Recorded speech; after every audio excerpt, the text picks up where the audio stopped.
Hi guys, I'm Luke, an expert Duolingo English Test teacher, and today we're going to look at the read aloud question type. This question type assesses your literacy and conversation skills. So if these are areas you're struggling with, this video will be really helpful for you. I'm going to go over some of the key points, give you some useful tips, and at the end show you some examples. So let's get right to it. Okay, so let's get started with the key points of the read aloud task. This is what this question type looks like when you take the test. And as you can see from this example, the sentence isn't very long. And when you take this test, you will have it around 7 times in the whole test. I've taken the Duolingo test 2 times, and the first time I had it 6 times, and the second time I had it 7 times. So just know you will probably have to do this around 7 times. And you only have 20 seconds to complete this task. That's actually quite short. So this is a sample video from the practice test on the Duolingo English Test website, and this shows you how the test is formatted. As soon as the question appears, the clock will start ticking. Like I mentioned, you have 20 seconds. I recommend that you spend the first 5 to 7 seconds reading this silently in your head as preparation. And then when you're ready, click record now. Then you read the sentence out loud, and when you have finished, you click next. This all happens really quickly. 20 seconds is very short. So as soon as you see this task, you have to be mentally ready. Before I go on, if you think this video is useful, please give it a thumbs up and subscribe to my channel. It really does help me a lot. Okay, back to it. And like I mentioned before, this tests your reading and speaking skills. So in the sub-scores on the Duolingo English test, that would be your literacy and conversation sub-scores. And you're scored on 3 things: content, fluency, and pronunciation. And that's what we're going to do in this video. I'm going to show you the different ways to improve your score in these 3 aspects: content, fluency, and pronunciation. By the end of this video, you'll know exactly how to answer this question type. So let's get started with content. So for content, it's quite simple. You simply just have to read exactly what's written down. However, some students make mistakes. So these are my tips. I call them the 3 don'ts. First, don't add words. Sometimes, for some reason, students, when they're reading this, they actually add an extra word. If you do that, you will lose points for content. For example, some student might say, "If you need help to get in another job, I'll help you with that." So avoid adding extra words. The second don't is don't omit words. Omit simply means skip. Sometimes students skip words when they're reading. On test day, a lot of students are very nervous and they try to read too quickly. If you try to read too quickly, you're more likely to omit or skip a word, so be careful with that. And the third don't is replace. Don't replace words. Replace here means change. You can change the word completely, or you could change the form of the word. For example, if you need help getting another job, I'll helping you with that. Of course, that is wrong. You can't do that. You have to be careful to read exactly what is written down. So that's it for content. It's quite straightforward. You have to read exactly what is written down. However, on test day, when the clock is ticking and you're feeling nervous, a lot of students make these mistakes. They add, they omit, or they change a word.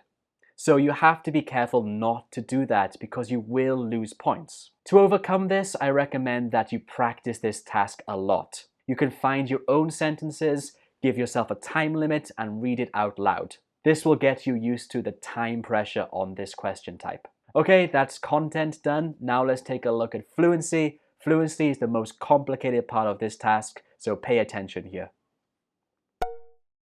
When thinking about fluency, you have to consider these 4 aspects: speed, sentence stress and rhythm, connected speech, and pausing. These 4 aspects all contribute to your fluency and are all equally important.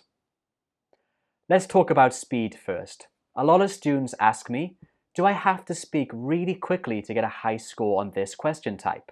And the answer is simply no, you don't have to speak really quickly. Of course, speed and fluency are related, so it is a little bit important. But if you speak too quickly, it makes it very difficult for you to be understood, and on top of that, you might lose points on content as well. Because if you're focused just on speaking quickly, you might do some of those don'ts. You might add, change, or omit a word. So my recommendation is to just speak at your natural pace. Not too slow, but also not too quickly. Like I said, you don't get extra points just for speaking quickly. Okay, well now let's take a look at sentence stress and rhythm. Sentence stress and rhythm are closely related. And there are three basic rules we need to follow. First, remember that content words are stressed. Content words in a sentence can be the main verb, the noun, adjective, adverbs, or the negative auxiliaries like don't, aren't, or can't. These are the words that are usually stressed in a sentence. On the other hand, function words are not stressed. Function words are basically the grammar words. These include pronouns, prepositions, articles, conjunctions, and auxiliary verbs in the positive form. So these grammar words are not stressed, only stress the content words. In terms of rhythm, the time between the stressed words is about the same, and this creates the rhythm in our sentences. English is what we call a stress times language. That means that we place a lot of stress in our sentences on key words, and this drives rhythm in our sentences. Some other languages are syllable timed. That means that they don't put extra stress on particular words. Each syllable gets the same amount of stress. But English is a stress-timed language, so you have to remember to put stress on the content words. And the function words or the grammar words are typically unstressed. So let's take a look at an example. Here's an example. Where do you think the stress is in this question? Do you know if he's busy this morning? So this question had three stressed words: know, busy, and morning. As you can see, these are the content words in this question, so the content words get the stress. One more time. Do you know if he's busy this morning? So far, under fluency, we've looked at speed, sentence stress, and rhythm. I hope you see how important these are. Now let's take a look at another point, which is connected speech. Connected speech is a massive, massive topic, and it would take a really long video to cover each element of connected speech. So in this video, I'm just going to cover three really important aspects. I'll make a longer video on connected speech in the future, but for now, let's take a look at these aspects. So the three aspects I want to look at are weak and strong forms of words, contractions, and Linkin. I think these three are essential for getting a good score on this question type. Okay, so let's start with strong and weak forms. The strong form of a word is just what we discussed earlier with sentence stress. The content words get strong forms. They are stressed. But a lot of words take the weak form. When words take the weak form, they use this sound here, uh. And usually it's the function, the grammar words that take this weak form. Let me show you some examples of this weak form. But in the weak form is more like but or just ba. Can is kun. Have is have. And is un. A is an, un. The, than, thun. It's really important to remember that these function words, these grammar words, they almost always take the weak form when we're speaking. If you make them strong, then it actually can change the meaning of the sentence, which sometimes can be useful, but on this Duolingo English test, it's not that helpful. So remember that these function words will take the weak form. Let me show you an example. So here's an example. Star Wars is good, but it's not as good a movie as people say. So, did you notice the 4 examples of weak words in this sentence? They were ba, us, and us. Again, notice here that these are all the function or grammar words, so they take the weak form. Star Wars is good, but it's not as good a movie as people say.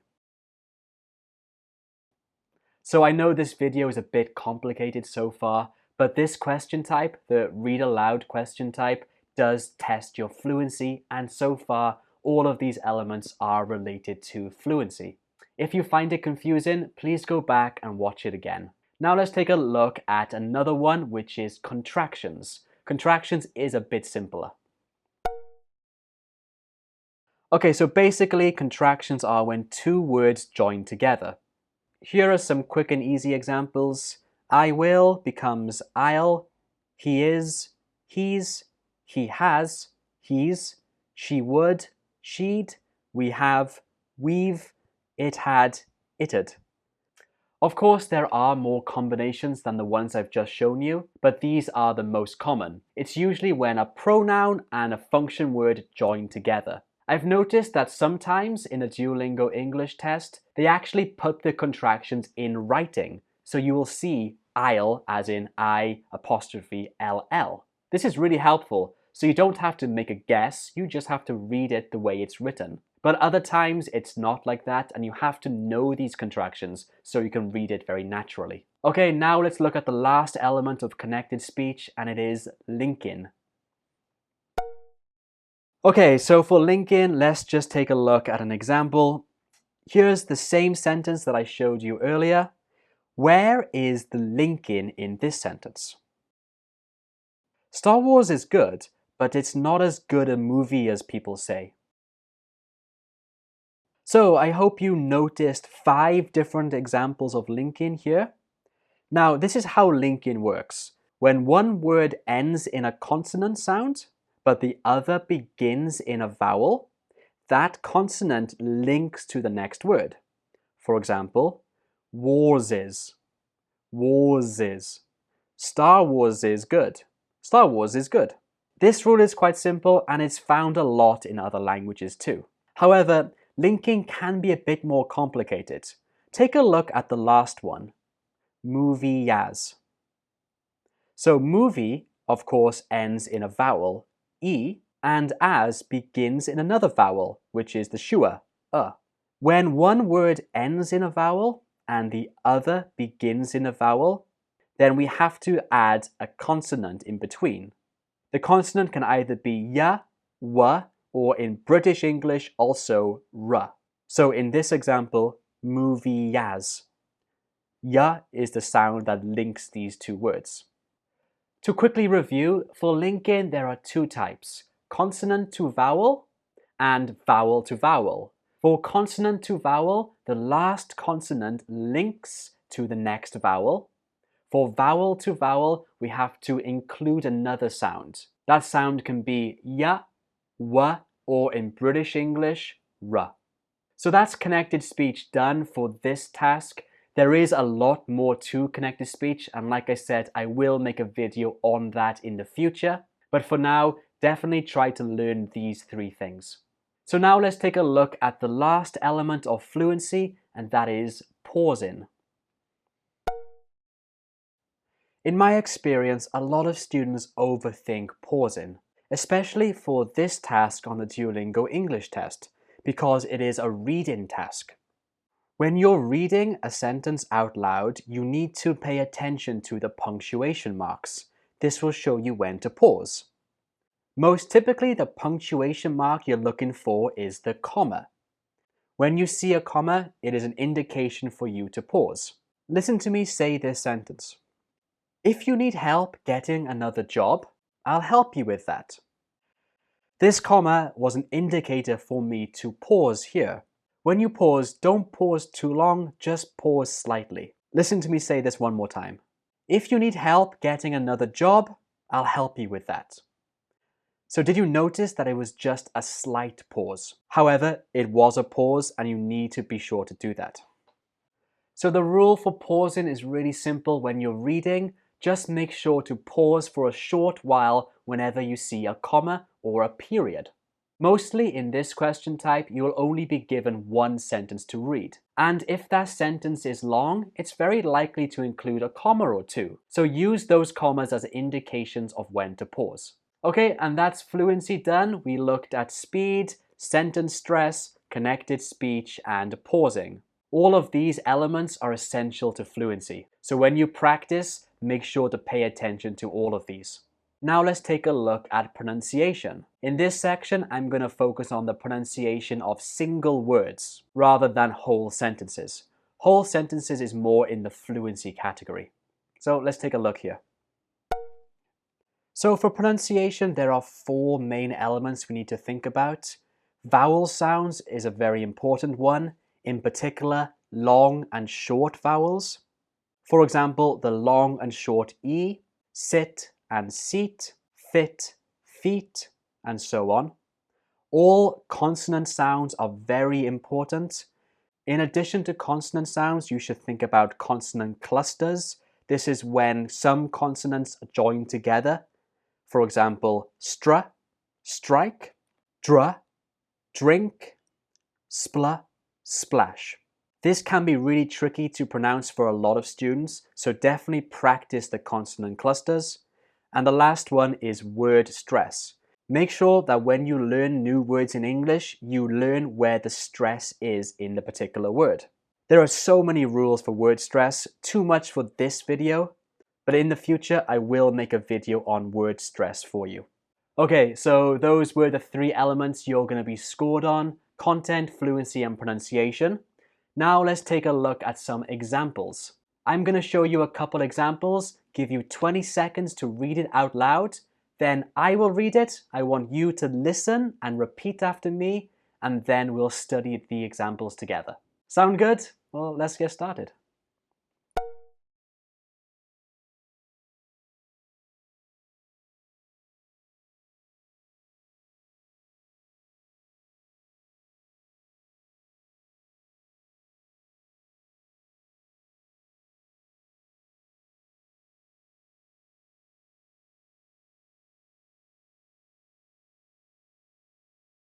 If I'd known about the party, I would have come. If I'd known about the party, I would have come. In this sentence, there are some useful features. I had gets contracted to become I'd. Known is stressed, and the last sound in known is n that links to about. Known about, known about.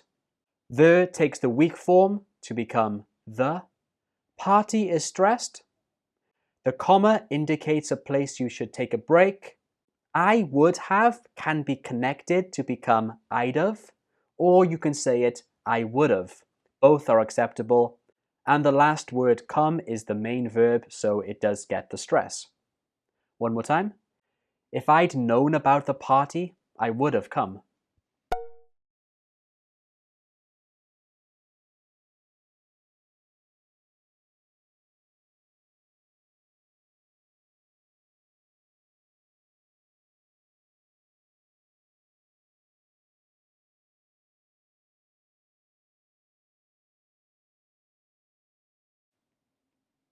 I'll ask him to come over as soon as possible. I'll ask him to come over as soon as possible. In this sentence, I will gets contracted to become I'll. The L sound at the end of will links to ask, and ask gets stressed. So altogether, it sounds like this. I'll ask. I'll ask. To takes the weak form, ta. Come and over link. Come over. Come over. Over is also stressed. As takes the weak form, us. Soon is stressed, and as is pronounced us. The last sound in soon is the N, and that links to us to become soonas, soonas. And the last word possible is stressed. One more time, all together. I'll ask him to come over as soon as possible. And that's it for this video. I hope this was helpful. If you thought so, please give it a thumbs up. And if you have any questions, you can write your question below in the comments or join my Facebook group and then you can chat with me there. Okay, that's it. Thank you very much. Take care.